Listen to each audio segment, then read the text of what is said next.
kita tidak terpaku pada satu mazhab saja, karena jika terpaku pada satu mazhab nanti satu mazhab tidak bisa memberikan solusi apa yang real di masyarakat, karena kita juga membutuhkan mazhab-mazhab yang lain.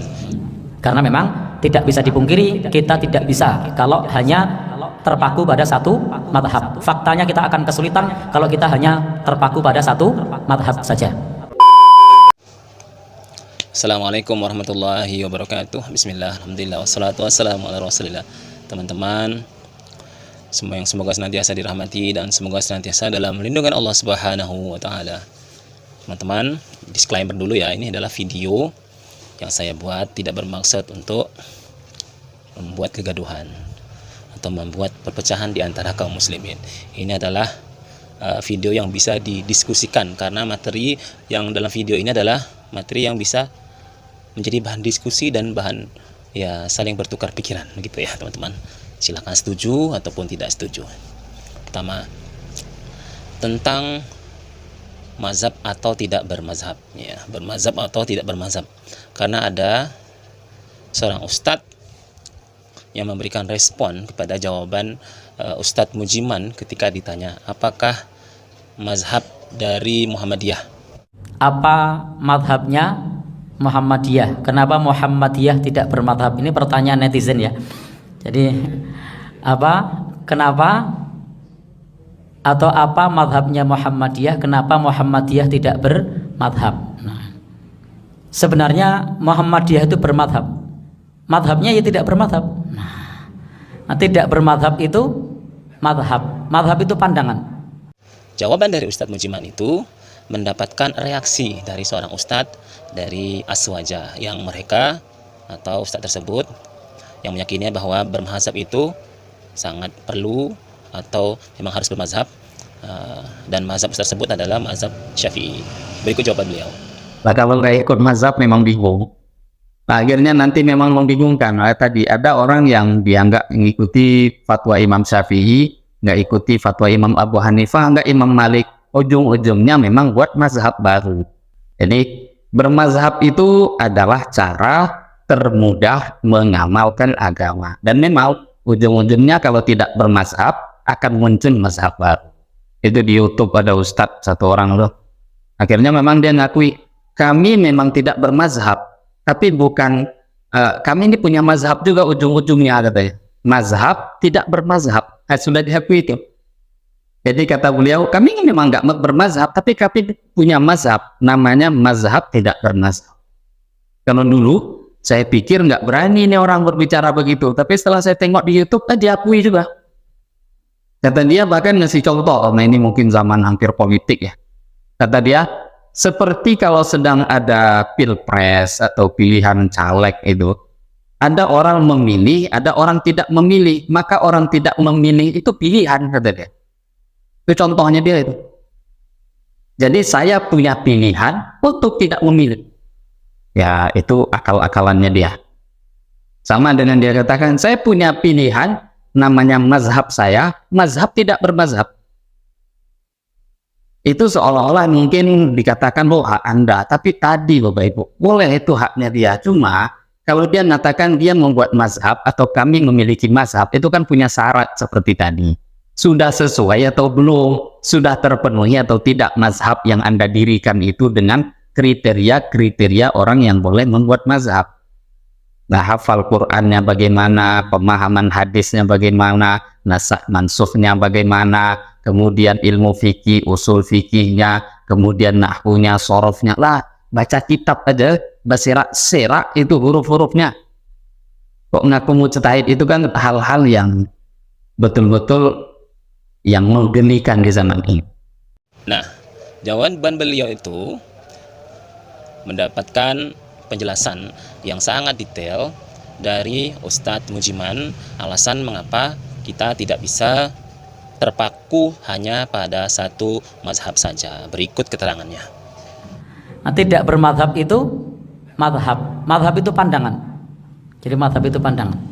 Seperti ketika dalam urusan politik, ketika golput itu bukan tidak memilih, karena tidak memilih itu pilihan. Bisa dipahami gitu? Nah, jadi tidak memilih itu pilihan, memilih untuk tidak memilih. Sama juga di Muhammadiyah memilih untuk tidak bermadhab. Nah, tetapi di Muhammadiyah menggunakan metode tarjih. Nah, sehingga madhabnya adalah tarjih. Pendapat-pendapat yang ada dari ulama-ulama yang sudah ada itu dipilih pendapat yang kuat. Sehingga di Muhammadiyah nanti akan kita jumpai pandangan-pandangannya lintas madhab selama dalilnya kuat.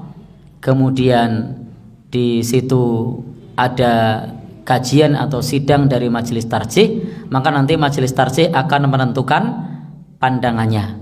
Maka pandangan inilah yang kemudian dijadikan sebagai acuan, maka disebut sebagai metode tarjih, memilih pendapat yang kuat. Nah, maka mazhabnya Muhammadiyah kalau ada yang tanya, maka mazhabnya mazhab tarjih, memilih pendapat yang kuat.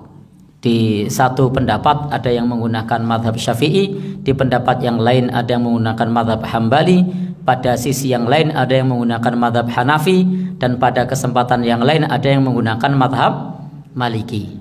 Ya teman-teman, semoga video ini bisa memberi wawasan ya, menambah wawasan kita.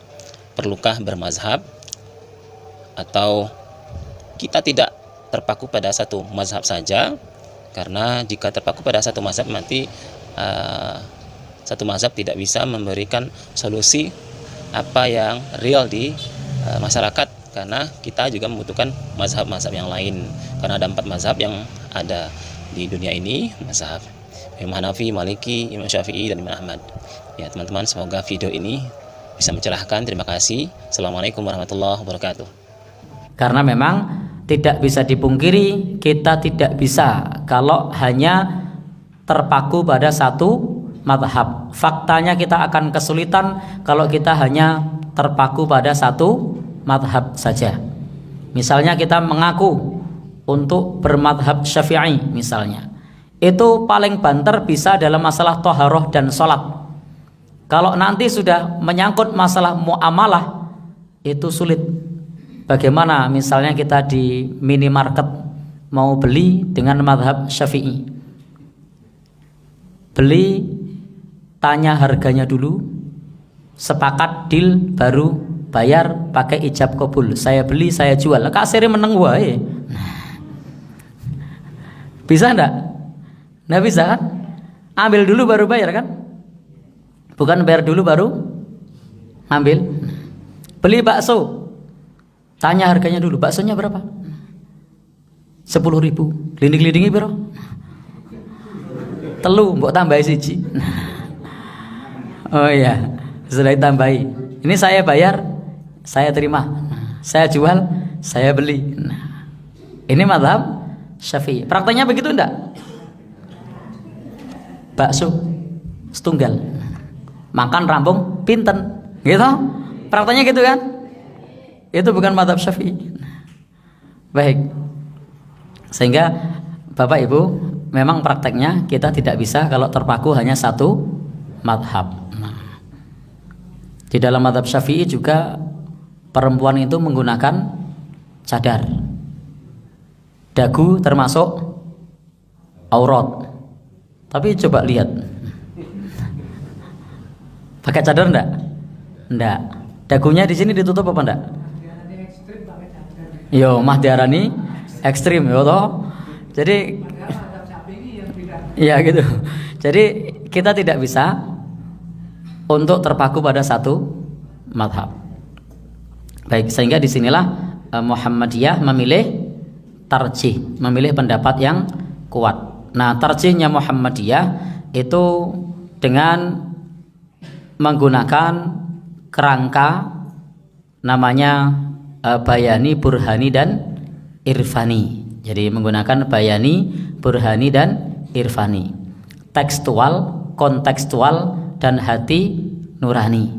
Jadi itu yang dipakai di tarjih Muhammadiyah. Tekstual, kontekstual, dan hati nurani. Nah, baik, itu kalau terkait pertanyaan apa madhabnya Muhammadiyah. Jadi Muhammadiyah bukan tidak bermadhab, Muhammadiyah tetap bermadhab. Madhabnya apa? Tarjih, memilih pendapat yang kuat. Nah, maka di pimpinan itu ada namanya majelis tarjih, yang di situ terdiri dari para ustadz-ustadz yang pakar di bidangnya untuk bisa membicarakan, memusyawarahkan segala sesuatu yang terkait dengan perkara-perkara yang perlu disidangkan. Nah, bisa dipahami nggih?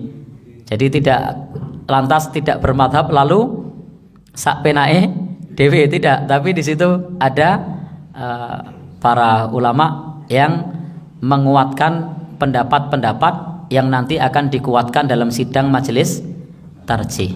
Wallahu alam bishawab.